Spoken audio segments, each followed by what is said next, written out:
In my 23 years of life, I think I just watched the best movie that I've ever seen. I'm thinking about movie theater experience that I have really enjoyed, and Across the Spider-Verse is up there. But this Sinners movie made me feel something that I've never felt in a movie theater experience before. There is a scene in this movie where everybody's dancing, it's cultured, all the different genres of music starts going, everybody's in tune with each other, the music, it just keeps rising and rising and rising, the camera pans up, it's a crazy angle. Like, at that moment in time, I had an outer body experience. It was for like 7 minutes. The first half of this video is gonna be spoiler free, but the second half of this video, I'm gonna jump into spoilers about things that I liked about this movie. There's gonna be timestamps for that, so you don't have to worry. Going into this movie, I didn't know too much about it. I didn't do too much homework. I just saw the trailers and thought it looked amazing. I know it had Ryan Coogler, Michael B. Jordan, and I had a really good cast, so that was the only thing that I knew. So I'm moving forward into the movie, I was like, okay, I'm really excited. I've seen the early reviews and stuff, but it's very important just to get your own opinion to see if the movie is actually good or not. And brother, this was insane. I don't know if I relate to it more just because of my culture and background was so focused on this movie, but it really, really hit me. I love how it didn't really lean into fully horror. It was more of like a thriller. They didn't try to overly scare you throughout this movie. You know what I'm saying? And this wasn't just about like my black culture. This was about Native Americans.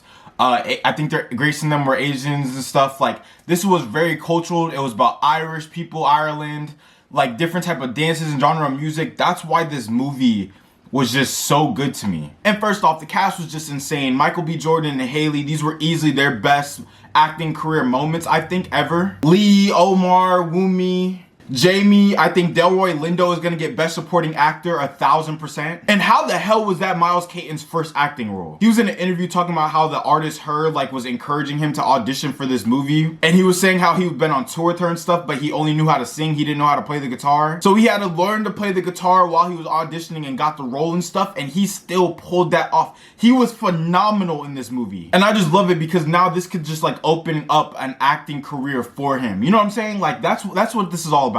And Jack O'Connell as a villain was just like, Ryan, I don't know if it's just Ryan Coogler, he's so good at writing these type of villains. The complicated ones where it's like you don't really feel bad for him, but you still feel him in a sense. Like, you can see why he's doing what he's doing. But in every aspect of this movie, whether it's visuals, the soundtrack, the music, the actors, they put on legendary performances, every single one of them. There was not a single weak link in this cast. Story was phenomenal, director was phenomenal, of course, and he made a deal with Warner Brothers as well where he could really own this movie, so that's why I really hope you guys go and support it. Box office numbers is out of the park so far. It's like the biggest domestic opening for an original movie in like the last decade. Please, please go support it.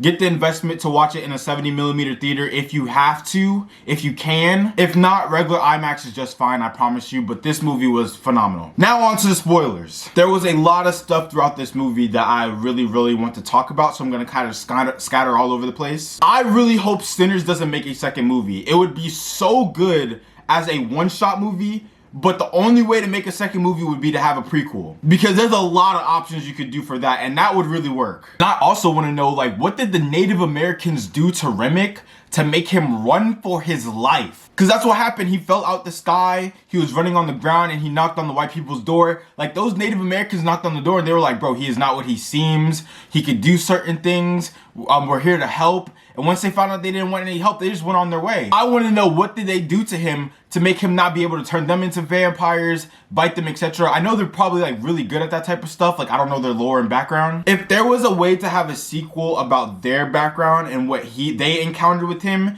and why they were able to get him to run away and the blacks weren't able to do it, I would definitely watch that 1000%. The obvious sequel would be to talk about Stack and Smoke's background and what they were doing in Chicago. That would be a really, really good movie idea. I think that would be the second sequel that would work best. How Mary was involved, how their mother was raising them, because that's why they got to know each other. I want to see more on Mary and Stack's relationship as well. I think that would be a cool idea. How they were robbing the Irish and how they had to rob between the two because they're twins, and how they ended up coming together and leaving the money they got. And they also talk about their father a lot, so that would be a really good idea for a prequel as well. I think that would be crazy if you could just show them how they're robbing the bank, have a lot of action and stuff inside it.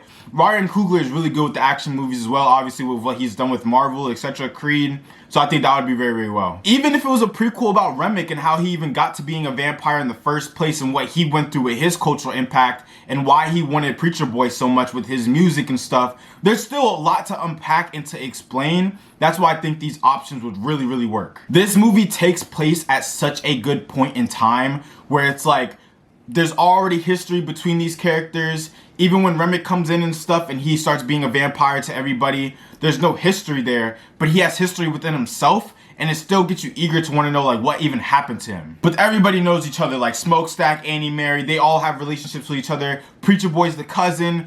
They're working with the Asian people. I forgot their names. I'm sorry. She was Grace, and then her husband died and ended up becoming a vampire. He tried to get them out there. You know, just all this stuff. Everybody knows each other. And that's why I think this movie works so well, because it took place at such a good point in time. So it leaves so much room for these prequel ideas. How was Smoke able to survive throughout that whole entire movie? It was definitely 100% the mojo bags. Annie was praying over Smoke. She was protecting him. She was giving him the mojo bag, saying how much this is gonna watch over him, etc. Annie giving Smoke that mojo bag protected him throughout the whole entire movie. You can see when Stack dies and turns into a vampire, he goes and tries to bite Smoke, but like something is holding him back. During the movie, I originally thought like, okay, maybe that's like a little piece of his brother still left inside him, fighting for him to stay alive or whatever. But at the end of the movie, when he took his mojo bag off, he gets shot and he dies. And you mean to tell me while vampires are literally attacking this man, he doesn't die, but he easily just gets shot? Once he took off that mojo bag, his protection was gone. It was over with. But I think he knew what he wanted to do because he had that envision with Annie and their child. I think he was just ready to go home to his family. But I just thought that detail was just so cool. Like, he was able to survive throughout that whole entire movie. You could see that his brother was about to bite him and something was just holding him back the entire time. So I think that's what happened. I don't know though, it's just my theory. But I love that little detail throughout the movie. We don't know if he really died or not. They kind of cut and panned from it. I want to talk about Preacher Boy as well, because this movie was still about him just as much as it was about Stack and Smoke. This movie was about different types of sin in general. Every last character. His dad's a preacher. He was telling him if you keep playing this music, like the devil's gonna follow you one day and he's going to meet you and you just have to stop it. But he didn't want to. He wanted to live his life. He wanted to do music. It's something that made him happy and he didn't want to run away in a sense. And you could just feel for him because when he played that song, everybody was dancing and you could see how happy and cool it made everybody feel. And even at the end of the movie, he was saying that was like the best moment of his life where he actually felt free. You know what I'm saying? And it's like, do you really want to give that up and be afraid of what's coming after you? Or would you rather just live in the moment and be fine with what you're doing? And I feel like the movie did such a good job at showing that and demonstrating the pros and cons of what his decision making was. Because I'm sure there's moments in our life where we all feel good about doing something and we really don't care about what the consequences are after that. And the scene where he comes to his father's church, his face is all scratched up. His guitar is literally broken in his hand and his father was just like, drop it, be done with it all. And then it cuts to him being older and it shows that he just left. I was very confused at the end of the movie as well, where Stack and Mary walked in and Preacher Boy was sitting there and he realized it was them. So Smoke didn't kill his brother and he was like, look, if you promise to let Preacher Boy live out his life, I will let you live. Maybe I'm just not familiar with vampire stuff. That's not my type of thing. But is like staying truthful and honest like a part of like their lore or what? I know they don't walk into a building unless they're allowed to, like if they're welcomed in. I clearly saw that throughout the movie. Even with Mary, where she was already inside the building, and then when she got out, she was asking Cornbread, she was like, are you gonna let me in or not? Like, what's your problem? And he was like, nah, go ahead. Like, is that part of their lore? Are they supposed to stay truthful and honest? Because I thought like he was gone inside. Like, I thought he was completely dead. Like, I thought his real brother was not inside his body no more. So that's why I was like, why is he staying like truthful to him? Like, why is he keeping his promise even if that was his brother? That didn't really make sense to me at first. I don't know, I thought that little detail was interesting because I'm like, he really did let him live on his life and he was like, look, I made that promise to let you go and stuff, but you can live forever if you really wanted to and just let me know and I'll do that for you. So I don't know. I just thought that was interesting. I don't know much about Vampire's background, but I definitely gotta do more research. But if anybody can let me know, please do. This movie was just so layered and so detailed.